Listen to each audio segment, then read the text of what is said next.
apparently Captain Jeff Long has, in Sky at Chopper 13, has now located that car that is the subject of a tremendous police pursuit from the air, in any case, over the Linthicum area of Anne Arundel County. So where are you now, Jeff? Okay, this is Ridge Road, so we just passed over 295 on Ridge Road. We're going to go into a canopy here, so we might lose him, but there's not a lot of roads that come off of this. So once he gets in here, he's going to be pretty much forced to come out the other side or take a dead-end road. So it's not working out to his advantage. The interesting thing is, this is the same road that he came up when he left 295 the first time. So it's almost as though he knows where he's going. He knows the roads because he's using the same road again, unless that just happens to be a coincidence. Now, I just saw a brief glimpse there, but I don't think the camera's going to be picking it up. But Foxtrot is right over the treetop right now, and they are over the road, over the treetop, just following along. So they've got eyes on this car, and every once in a while I can see it peek through the trees, so I can see where Ridge Road is, and we are able to follow this based on our GPS, so we can figure out where the road's going to pick up on the other side. So he should be coming out the other side of these trees in just a second, and you see a little break in the trees just on the left side of the Foxtrot helicopter. That is the road, so in just a second we should see him. Now that car right there is not the car we're looking for, so give it a second here. It appears as though he may have made a turn, so we're going to look around here.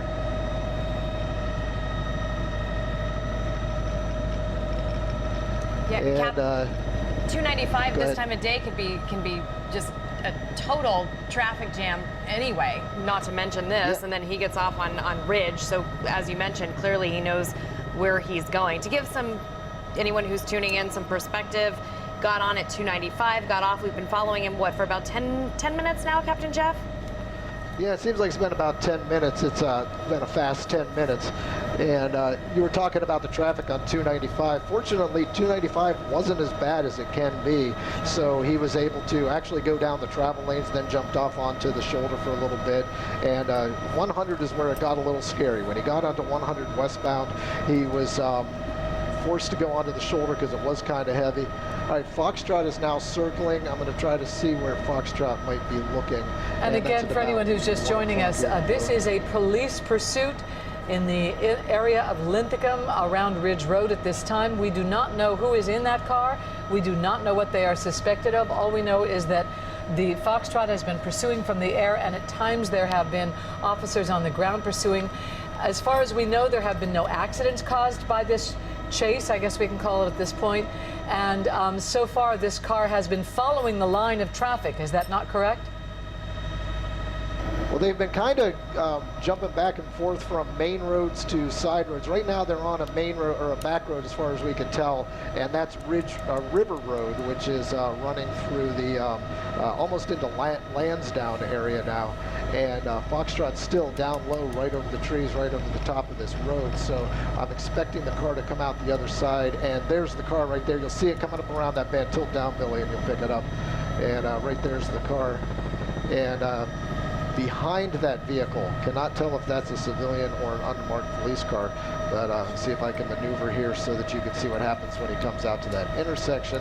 And that intersection is going to be West Nursery Road. So he went left on West Nursery Road, which is actually heading eastbound now. And there are a little bit of trees down there. We're trying to manipulate around a couple other helicopters here, so that's why we're having a hard time staying with him. And now it looks like we'll be able to stay with him for a few minutes here. Now, this looks like okay, we've got a police car in front of this car, so this is going to hamper his ability to go much further. So let's see what happens here. There's that police car. They are on River Road, and they're on Nursery Road now, and it looks like they are approaching let's see what road this is. Hammond's Ferry Road, so it's River Road approaching Hammond's Ferry Road, and this could be coming to an end right here. Now crossing he made it past. He's going through the intersection here. He's turning left, and now he's headed northbound on, I believe we're on Hammond's Ferry Road now, trying to get past that truck. And it looks like if he continues northbound, he's not going to be able to get onto any major roads right away. But as you can see, he's going against the flow of traffic here. So very dangerous situation. Unexpected right back onto, so now we are on to, give me a second here, I'll tell you exactly where we are. It looks like we're on 695, so we're on the outer loop of the Beltway now. Wow. I mean, this is pretty brazen. And so, the police cars behind him, that one you said was about a mile behind, we're not seeing any police activity on the ground at this point. I now have 1, 2, 3, 4, 5, 6 police cars, possibly 7 police cars. So a total of 7 police cars behind this car. He's on the Beltway, but now he's exiting from the Beltway. Looks like he's going to get back onto BW Parkway, 295 southbound. So he's going in a big circle. He's really taken these police officers for a trip around the same area, just to the northwest side of BWI Airport here. Right, we mentioned that a couple flights had to be diverted or postponed, rather, I should say delayed. Now at this point, I'm looking ahead of this vehicle here to see what's going on, and traffic is stopped on 295 southbound, just ahead of here. So this car is going to have to take an exit here. If they don't take an exit, it looks like they are leaning towards taking an exit. If they don't, it's going to be tricky for them to get by. There's also a lot of traffic, so it could be a very dangerous situation. But as you can see, he's not taking the exit, so he's choosing to go the where the thick of the traffic is. So this could get dangerous, could get very interesting to see what happens here. I don't know if there's a roadblock down here. It does not appear to be a police roadblock down here. Wow. Yeah. And interestingly, BWI Tower has gotten very quiet. They are being very cooperative, working with. I've talked to Fox right now, and Chopper 13's up at 1,000 behind you. As he communicates with the other choppers in the air. If you're just joining us, this is a car that is under pursuit at this time, both on the ground and in the air. We do not know why they are chasing this vehicle. We do not know who the suspects are inside, but clearly that suspect or they are very eager to get away at a high rate of speed, driving in and out of traffic. At this point, it looked like the exit off of 295 near Catonsville. And if the exits here, would be getting back onto 195 northbound. So still using the same roads he's used before, just kind of circling around again. So it looks like we're 195 westbound, and we'll pick him up on the other side of the trees here. And I'm still working with the other helicopters. There's 2 helicopters up here. One is Foxtrot, the other one is another news helicopter, and we're all following the same aircraft, but we're managing our altitudes so that we don't run into each other, obviously, and we're also keeping our eyes outside. So as we come around here onto 195, we'll be able to pick this car up again.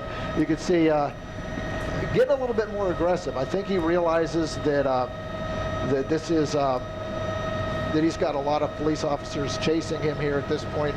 So he's also getting onto roads that have more traffic, which is creating a very dangerous situation for innocent drivers out here on 195.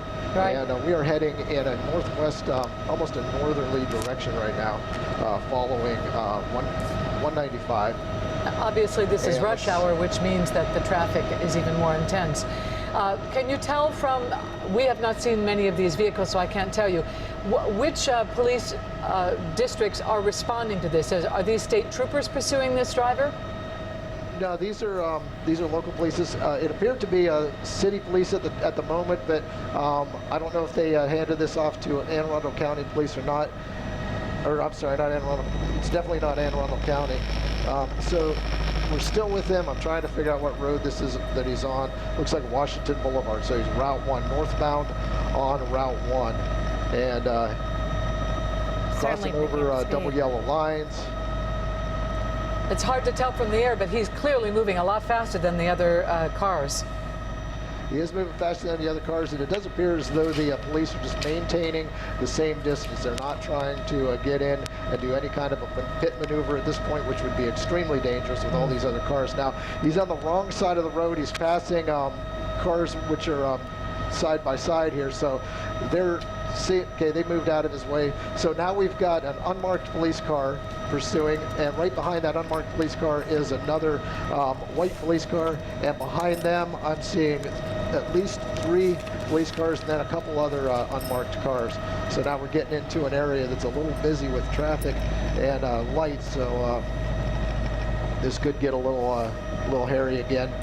Still moving along Washington Boulevard northbound, and let me check, see what we're passing here. I'm surprised he hasn't hit more traffic, right? I mean, Say it again? I'm surprised he hasn't hit more traffic at rush hour, 5:30 on a Thursday evening on 295 northbound and southbound, and then now on these side streets. You know, it's amazing that he has not hit anything yet. It's got to be nothing but a coincidence, because as I look out there and I get a look at some of the other roads, 95 and 295 and the Beltway, there are directions on those roads that are very packed with traffic right now. But the roads that he seems to be picking, he's either getting lucky. There's no way that he could know this traffic. Okay, he's starting to make a left here, and it looks like he's making a left onto Sulphur Spring Road. And once again, that right under us. That black vehicle behind him, you assume, is an unmarked police vehicle, correct? I'm sorry, I didn't hear. I was talking on the radio there. The black car that is close behind, we assume that is an unmarked police vehicle? That is correct. As best we can tell, he's actually taken over the lead in this chase, and he's really moving in. So this is almost the closest we've seen a police car on the tail of this vehicle since this police chase started. And so let's see, our Silver Spring Road is going to go up, and it's going to bend around back to the west, and it's going to cross back over Washington Boulevard. And I'm guessing that when we get to Washington Boulevard, we almost get a little close there. Yeah. As we get to Washington Boulevard, he's going to have to make a decision on whether he keeps going or is he going to get back onto Washington Boulevard. He's utilized that road a couple times. So we're going to lose him for just a second here. He's got to go under this railroad trestle. He'll come out the other side. Again, Sulphur Spring Road approaching Route 1. Yeah, you have to wonder where he's going and what's going through his head at this point, and fear for the people who are just trying to get home from work this evening. Okay, we got to... Of course, we don't know who's in that car. Right. We don't know if it's one person, 2 people, male, female. We have no idea at this point. Okay, he is now back on. It looks like he's gotten onto... I believe this is Southwestern Boulevard, Route 1, or yeah, Route 1 that he's following right now. Picking up speed, it looks like, too. And I believe I understood you correctly when you said, Captain Jeff, that the chase began in the city, that the first officers you noticed were city police? That's correct. The call came out, and it was a call for some assistance in the southern district of Baltimore City, and he's gone all the way into Anne Arundel County. He's worked his way around the airport, near the airport. I don't believe that we ended up into Howard County, but we did get pretty close at points. But now we are back coming up on the city limits. We should be crossing the city limits in about less than a mile. And he's right about there. He's just passed into Baltimore City again. And the next road he's going to come up on is Wilkins. So if he takes a right, he'll be going Wilkins back into the city.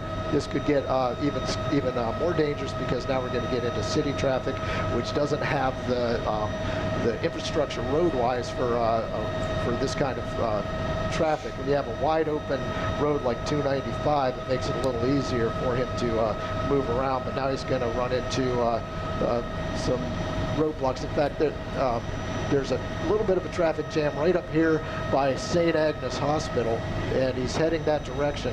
If he continues along Wilkins towards St. Agnes, he's going to get into a little bit of a backup.